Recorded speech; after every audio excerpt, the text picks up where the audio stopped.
Hello বন্ধুরা, NASA কেন কোনো বিবাহিত দম্পতিকে মহাকাশে যাওয়ার অনুমতি দেয় না? মহাকাশে মহাকাশচারীদের ফিজিক্যাল রিলেশন কি সম্ভব? কোনো মহিলা অ্যাস্ট্রোনট কি মহাকাশে গর্ভবতী হতে পারেন?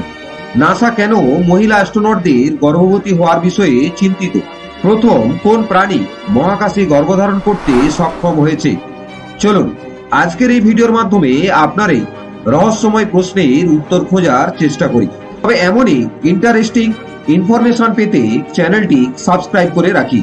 দ্য ডেইলি বিটসের এক প্রতিবেদন অনুযায়ী নাসা ন্যাশনাল এরোস্পেস এজেন্সি মহাকাশে মহিলা অ্যাস্ট্রোনটদের গর্ভবতী হওয়ার বিষয়ে চিন্তিত।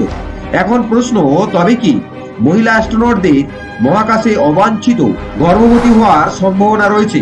কারণ নাসা কোনো বিবাহিত দম্পতিকে মহাকাশে যাওয়ার ক্ষেত্রে নিষেধাজ্ঞা জারি করে রেখেছেন।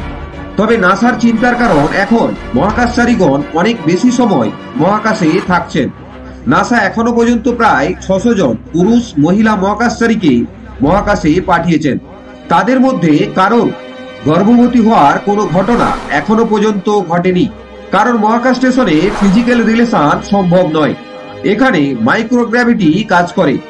মাইক্রোগ্র্যাভিটি কেবল মহাকাশে গর্ভধারণে বাধা হয়ে দাঁড়ায় তা কিন্তু নয়, ভ্রূণের বিকাশও ব্যাঘাত ঘটাতে পারে মাইক্রোগ্র্যাভিটি।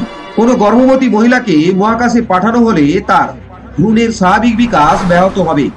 কেবল মাইক্রোগ্র্যাভিটি নয়, মহাকাশের ক্ষতিকারক রেডিয়েশনকেও এর জন্য দায়ী করা যেতে পারে।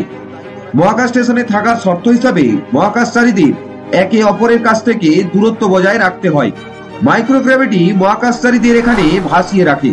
ম্যাকগিল ইউনিভার্সিটির এক অধ্যাপক বলেন, স্লিপিং ব্যাগে থেকে ফিজিক্যাল রিলেশন সম্ভব, তবে মাধ্যাকর্ষণ না থাকায় অ্যাস্ট্রোনটদের ব্লাড সার্কুলেশন নিচের দিকে না হয়ে উপরের দিকে, অর্থাৎ বুক থেকে মাথার দিকে ঘটে, যেখানে পুরুষদের ইরেকশনে বাধা হওয়ার সম্ভাবনা বেশি।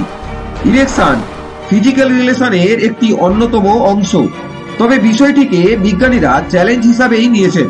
ইঁদুরের উপর তারা বেশ কয়েকটি পরীক্ষা করেছেন, যার ফল আশাব্যঞ্জক নয়। দীর্ঘ সময় মহাকাশে কাটিয়ে পৃথিবীতে ফিরে আসার পর অনেক পুরুষ মহাকাশচারী ইরেকটাইল ডিসফাংশনের শিকার হচ্ছেন। তবে আপনি জেনে রাখুন, একটি তেলাপোকা মহাকাশের প্রথম গর্ভবতী প্রাণী। একটি বা দুটি নয়, মহাকাশ থেকে ফিরে তেলাপোকাটি 33টি সন্তানের জন্ম দিয়েছিল। 2007 সালে একটি রাশিয়ান তেলাপোকাকে বায়ো স্যাটেলাইটের মাধ্যমে মহাকাশে পাঠানো হয়। রাশিয়ার নাজেজদা নামে তেলাপোকাটিকে 14 থেকে 26 সেপ্টেম্বর পর্যন্ত পরীক্ষামূলকভাবে মহাকাশে রাখা হয়। 12 দিনে যাত্রা শেষে তেলাপোকাটিকে পৃথিবীতে ফিরিয়ে নিয়ে আসে রাশিয়া। পৃথিবীতে ফিরে তেলাপোকাটি 33টি তেলাপোকার জন্ম দেয়।